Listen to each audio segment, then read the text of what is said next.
اعوذ باللہ من الشیطان الرجیم، بسم اللہ الرحمن الرحیم۔ السلام علیکم۔ آج سے سینکڑوں برس پہلے عرب کے ایک قبیلے طے میں حاتم نامی شخص پیدا ہوا۔ وہ اتنا سخی تھا کہ اس کی ثقافت کے قصے دنیا بھر میں مشہور تھے۔ اس کے دروازے پر جو شخص بھی آیا اپنی ضرورت پوری کر گیا۔ کہتے ہیں کہ اسے اپنے گھوڑے سے بہت زیادہ پیار تھا۔ گھوڑا بھی اپنے مالک کا انتہائی وفادار تھا۔ ایک روز آدھی رات کے قریب اس کے گھر میں چند مہمان آ گئے۔ اتفاق کی بات ہے کہ اس وقت حاتم کے پاس اپنے مہمانوں کی دعوت کے لیے کچھ بھی نہیں تھا، اور رات کے وقت اس کا انتظام کرنا بھی انتہائی مشکل کام تھا۔ حاتم طائی نے اپنا پسندیدہ گھوڑا ذبح کر کے مہمانوں کی دعوت کر ڈالی اور مہمان نوازی کی لاج رکھ لی۔ حاتم طائی زمانہ جاہلیت میں نہایت مشہور و معروف تھا۔ اس کی بیوی معاویہ بنت افزر اس کو ٹوکتی رہتی تھی کہ اتنی زیادہ سخاوت مناسب نہیں، ذرا ہاتھ روک کر خرچ کیا کرو۔ اس کے شدید احتجاج اور اعتراض کا حاتم طائی پر کوئی اثر نہیں ہوتا تھا۔ وہ اس کی جلی کٹی سنتا ضرور تھا مگر مرضی اپنی کرتا تھا۔ اس کے پاس دور دور سے لوگ ملنے آتے تھے، اس کی مہمان نوازی سے لطف اندوز ہوتے تھے اور اسے خوب دعائیں دیتے ہوئے جاتے تھے۔ معاویہ کا ایک چچا زاد بھائی تھا جس کا نام مالک تھا۔ وہ معاویہ کو پسند کرتا تھا۔ ایک دن اس نے معاویہ سے کہا، تم آخر حاتم کو سمجھاتی کیوں نہیں ہو؟ دیکھتی نہیں وہ کس طرح بغیر سوچے سمجھے مال کو لٹاتا ہے؟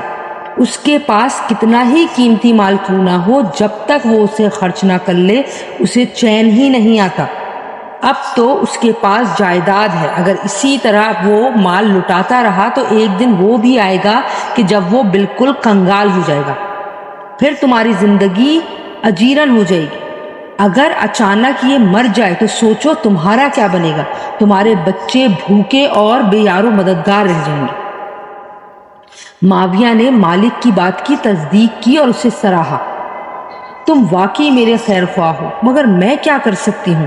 مالک نے اسے ورغلایا، اگر تم حاتم طائی سے طلاق لے لو تو میں تم سے شادی کر لوں گا۔ میں مالی طور پر حاتم سے بہت زیادہ مستحکم ہوں، مالدار بھی ہوں اور صاحب جائیداد بھی ہوں۔ میرے ساتھ تمہیں کوئی پریشانی نہیں ہوگی۔ یہ اسلام سے پہلے کا دور تھا۔ اس دور میں عورتوں کا اپنے خاوند سے طلاق لینے کا طریقہ یہ تھا کہ عورت جانوروں کے بالوں سے بنے خیمے میں بیٹھ جاتی تھی۔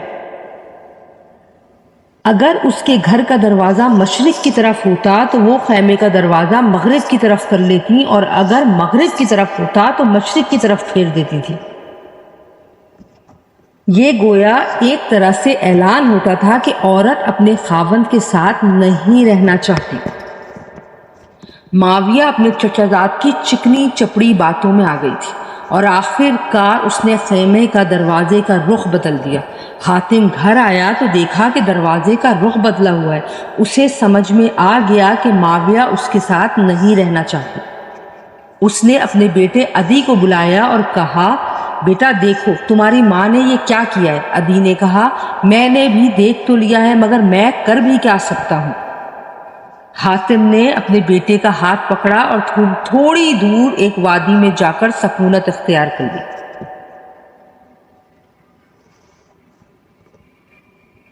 اسی دوران 50 افراد پر مشتمل ایک قافلے نے حسب معمول حاتم کے گھر کے آگے آ کر پڑاؤ ڈالا۔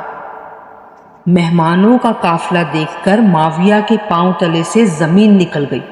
اس نے اپنی کنیز کو بلوایا اور کہا کہ میرے چچا زاد بھائی مالک کو مہمانوں کا بتاؤ، اس سے کہو کہ ان کے لیے دودھ اور کھانے پینے کا سامان فوراً بھجوائے، آخر مہمان نوازی تو کرنی ہی پڑے گی۔ کنیز سوچ رہی تھی کہ آج لوگ حاتم کا مقام جان لیں گے، یقیناً آج کی رات فیصلہ کن ہے۔ کنیز مالک کے پاس گئی اور معاویہ کا پیغام دیا۔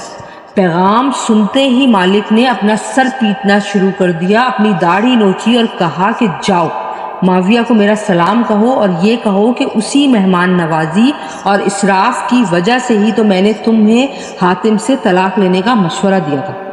اب مجھے اس مصیبت میں پھنسانا چاہتی ہو؟ میں باز آیا ایسی سخاوت اور مہمان نوازی سے۔ ایک ساتھ 50 آدمیوں کی مہمان نوازی میرے بس کی بات تو نہیں۔ کنیز نے آ کر پوری بات معاویہ کے سامنے دہرا دی اور اس کے ساتھ مالک کے الفاظ بھی دہرا دیے۔ معاویہ کو یہ جواب بالکل اچھا نہ لگا۔ گھر میں مہمان بیٹھے تھے، آخر وہ حاتم طائی کی بیوی تھی۔ اس کے گھر میں ہر وقت مہمانوں کا میلہ لگا ہوتا تھا۔ اس نے اپنی کنیز سے کہا کہ جاؤ، حاتم طائی اتنا دور نہیں، قریب ہی وادی میں ٹھہرا ہوا ہے، اسے بتاؤ کہ تمہارے گھر میں مہمان بھوکے پیاسے بیٹھے ہیں، ان کے کھانے کا بندوبست کرو۔ کنیز بھاگتی ہوئی وادی کی طرف گئی، دور سے ہی حاتم طائی کو پکارا، مہمانوں کی خبر دی۔ اس نے کہا اہلا وسہلا، مہمان کو خوش آمدید۔ وہ بھاگتا ہوا اونٹوں کی باڑے میں آیا، 2 اونٹ کھول کر خیمے کے پاس لایا اور ان کی پچھلی ٹانگوں کے گھٹنے کاٹ ڈالے۔ اس دور میں ذبح کرنے کا یہی طریقہ ہوا کرتا تھا۔ معاویہ نے دیکھا تو زور زور سے چلانے لگی کہ یہ تم کیا کر رہے ہو؟ میں نے اسی وجہ سے تو تم سے جدائی اختیار کی تھی، یہ اونٹ میری اولاد کے لیے چھوڑ دو۔ مہمانوں کی خدمت کسی اور طریقے سے بھی تو ہو سکتی ہے۔ حاتم طائی نے معاویہ کو جواب دیا، معاویہ تیرا ستیہ ناش ہے، جس ذات نے ان مہمانوں کو، تیری اولاد کو اور ساری مخلوق کو پیدا کیا ہے، وہی ان کا روزی رسا بھی ہے۔ تم فکر کرنے والی کون ہوتی ہو؟ حاتم طائی کے دور میں ایک بادشاہ نوفل حکومت کیا کرتا تھا۔ وہ حاتم طائی کی شہرت سے انتہائی جلتا تھا۔ ایک دن وہ بہت بڑے لشکر کے ساتھ حاتم طائی پر حملہ کرنے چلا۔ جب حاتم طائی کو پتہ چلا تو اس نے سوچا کہ میری وجہ سے بہت سے آدمی مارے جائیں گے اور بڑی خون ریزی ہوگی، تو ان سب کا عذاب بھی مجھ پر ہوگا۔ اس لیے حاتم طائی وہاں سے بھاگ کھڑا ہوا اور غار میں جا کر چھپ گیا۔ جب حاتم کے غائب ہونے کی اطلاع نوفل کو ملی تو اس نے حاتم کی تمام جائیداد اور اس کے تمام قیمتی گھوڑے قبضے میں لے لیے۔ اس نے یہ بھی اعلان کر دیا کہ جو شخص حاتم کو گرفتار کر کے میرے پاس لائے گا اسے منہ مانگا انعام دیا جائے گا۔ یہ اعلان سن کر لالچی لوگوں نے اپنی قسمت آزمانے کا فیصلہ کیا اور حاتم کی تلاش شروع کر دی گئی، لیکن وہ سب کے سب ناکام رہے۔ ایک دن ایک بوڑھا لکڑہارا اپنی بیوی اور بچوں کے ساتھ سوکھی ہوئی لکڑیاں ڈھونڈتے ہوئے پہاڑ کے دامن میں گیا۔ وہیں ایک غار میں حاتم چھپا ہوا تھا۔ بڑھیا بولی، کاش حاتم طائی ہمارے ہاتھ لگ جائے تو اس بڑھاپے میں ہمیں لکڑیاں ڈھونڈنا نہ پڑے، بلکہ ہو ایسا کہ بادشاہ ہمیں بہت سارے انعام و اکرام دے تاکہ آئندہ کی زندگی آرام سے بسر ہو سکے۔ اتنی سخت محنت سے تو جان چھوٹے گی۔ بوڑھے نے کہا، کیسی باتیں کرتی ہو، ہماری قسمت میں آرام کہاں ہے؟ ہماری قسمت میں تو یہی لکھا ہے کہ روز روز لکڑیاں جمع کریں اور شہر جا کر فروخت کریں، تب کہیں جا کے نان نمک کا انتظام ہو۔ تو اتنا نہ سوچا کر، حاتم ہمارے ہاتھ نہیں لگ سکتا۔ بڑھیا ٹھنڈی سانس بھر کر چپ ہو گئی۔ حاتم طائی غار میں چھپا ہوا ان دونوں کی باتیں سن رہا تھا۔ اس نے سوچا کہ میری زندگی سے کیا فائدہ؟ جس انسان کے دل میں رحم نہیں وہ انسان ہی نہیں۔ حاتم غار سے باہر آ گیا اور بوڑھے لکڑہارے اور بڑھیا سے مخاطب ہو کر بولا، تم لوگ مجھے نوفل بادشاہ کے پاس لے چلو اور اپنا انعام پاؤ تاکہ تمہاری آئندہ کی زندگی آرام سے گزرے۔ دونوں بہت حیران ہوئے۔